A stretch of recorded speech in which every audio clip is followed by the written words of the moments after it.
నమస్తే అండి. ఈరోజు మనం చూసినట్లయితే గెరగపాడు అనే గ్రామంలో ఉన్నామండి.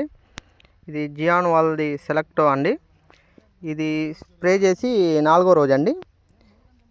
ఇది తామర పురుగుకి సైడ్ సైడ్ బ్రాంచెస్కి కొంచెం క్వాలిటీకి చిట్టాకుతో వస్తుందండి. చూడండి మీరే, మన కాపు కానీ పూతలో కానీ తామర పురుగు కానీ లేకుండా మొత్తం ఎక్సలెంట్గా పనిచేసిందండి. చూడండి, చిట్టాకుతో వస్తుందండి. వచ్చే ఎగురు కూడా జియాన్ వాళ్ళది సెలెక్టో అండి. ఇది ఎక్సలెంట్ మందని చెప్తున్నారండి రైతులు. ఇలా అందరూ వినియోగించుకునే ప్రొడక్ట్ అండి.